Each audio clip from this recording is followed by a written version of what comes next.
సమయం దొరికింది అంటే అవసరమైతే ఖాళీ చేసుకొని బైబిల్ దగ్గర కూర్చొని ఎప్పుడైతే దాన్ని ధ్యానించటం మనం మొదలు పెడతామో అంటే 2 లాభాలు ఉన్నాయండి.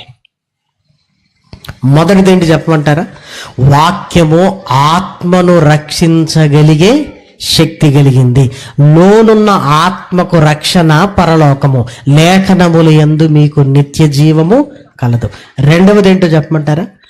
ఎవరైతే బైబిల్ బాగా చదువుతారో వాళ్ళకు చక్కటి ఆరోగ్యం ఉంటుందండి. చాలా మంచి ఆరోగ్యం ఉంటుంది. నిజం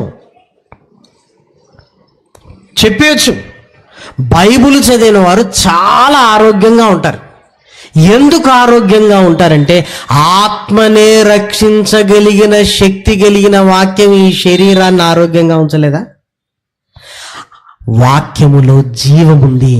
ఆ జీవము సర్వ శరీరానికి ఆరోగ్యాన్ని ఇస్తుంది. మీకు నమ్మకం లేకపోతే 1 నెల 2 నెలలు వాక్యాన్నే చదివి చక్కగా రిపోర్ట్లు ఇవ్వండి. బ్లడ్ రిపోర్ట్లు కానీ ఆ రిపోర్ట్లు కానీ అన్నీ నార్మల్ వస్తాయి. అందులో అనుమానం ఏమీ లేదు. నిజం.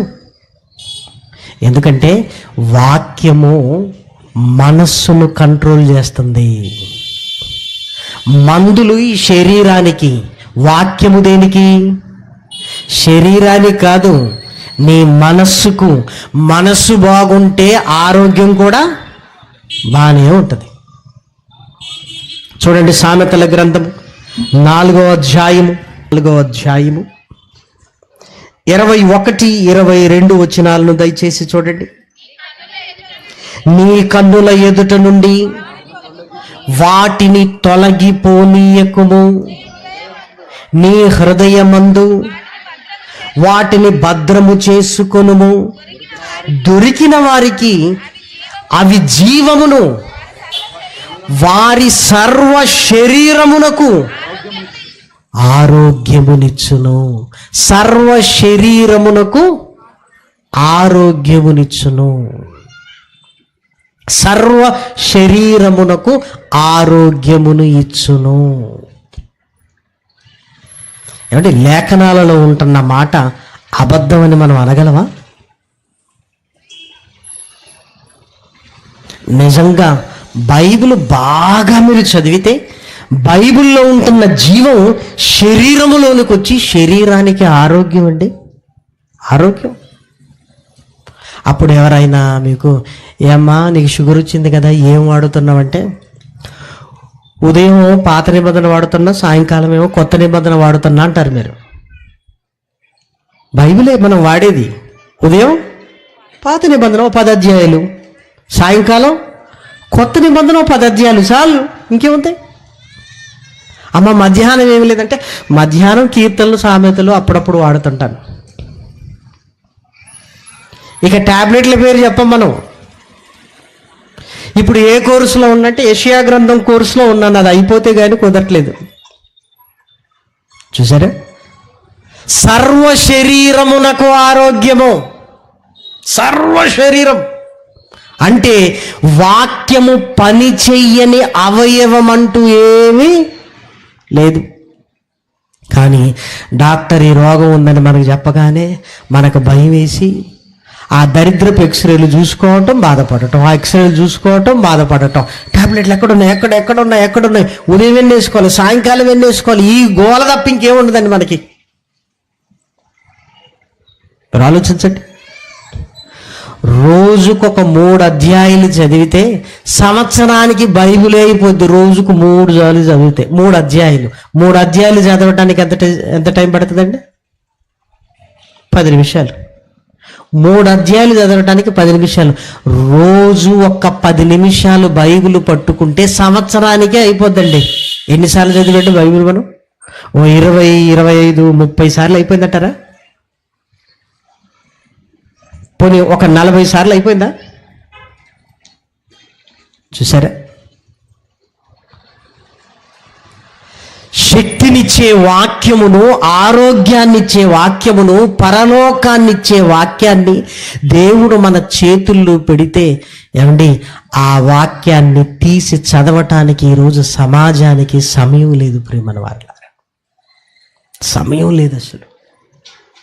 మీరు ఆలోచించండి. వాక్యం మన హృదయంలో లేకపోతే దేవుని కొరకు మనం ఎలా బ్రతకగలుగుతాం?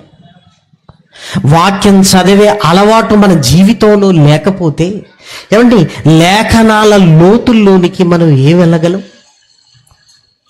క్రైస్తవ జీవితంలో ఏమండి, మనల్ని మనం సరి చేసుకోవాలి.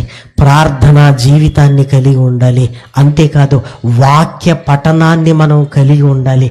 అంతేకాదు సంఘ సహవాసాన్ని మనం కలిగి ఉండాలి. ఇవి చాలా ప్రాముఖ్యమైనవి ప్రియమైన దేవుని పిల్లలారా. ఎప్పుడైతే ఆ వాక్యాన్ని మనం చదువుతుంటామో ప్రాణాత్మలను మూలుగను విభజించున్నంత మట్టుకు దూరుచు హృదయము యొక్క తలంపులను శోధించుచున్నది వాక్యము మన తలంపులలోనికి వెళుతుంది.